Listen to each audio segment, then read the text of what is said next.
In Isaiah 49, I spoke about is saying that a light, it's a light thing, thou should be my servant. Isaiah 49:6. Be my servant to raise up the tribes of Jacob and to restore the preserved of Israel.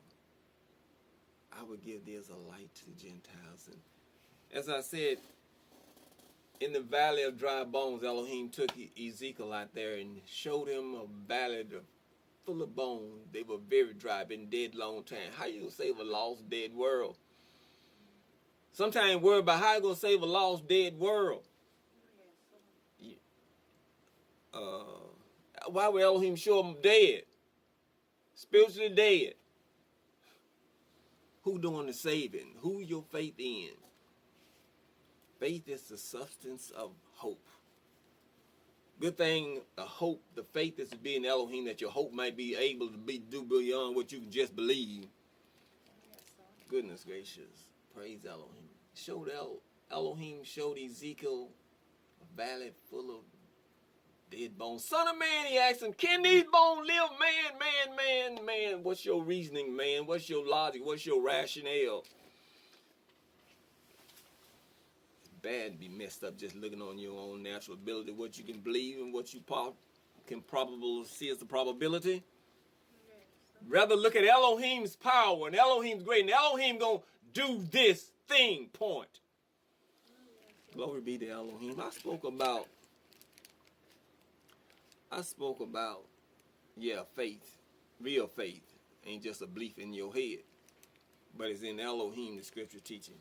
I spoke about Acts chapter 10.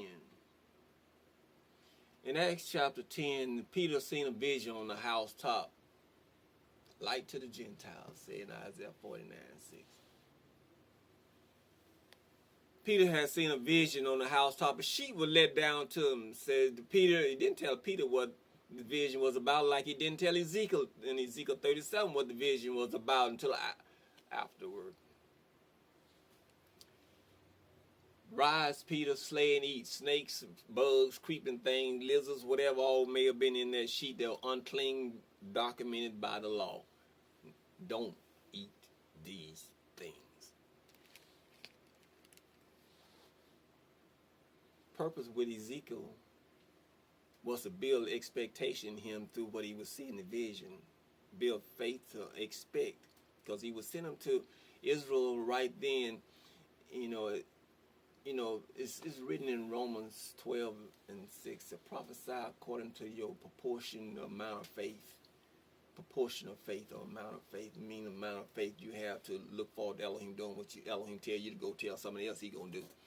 You ought to have enough faith to speak to faith in Elohim, to expect Elohim, or look forward to have the hope of Elohim doing what he tell you to go tell somebody else he gonna do. You to look forward to it yourself. Prophesy according to your faith to expect. Hebrews 11:1. Faith is the substance of hope. You don't have faith in Elohim. He's sending you to prophesy to somebody. You ain't looking for it yourself. You won't represent him right. Praise Elohim. So he builds faith in Ezekiel, valley of dry bones. Let him see what happens as he speaks Elohim's word in the time appointed of the time that shall be appointed. Then he can go and prophesy. Said, thus said Elohim, in expectation, faith in Elohim, to expect Elohim to do what he, with his people of Israel, what he said. And I spoke about Peter in Acts chapter 10, getting ready to be, about to be sent to the Gentiles, not knowing at the time, seeing the vision. And he's not told, but he's being prepared. As Ezekiel's being prepared, he's being prepared. Glory be to Elohim.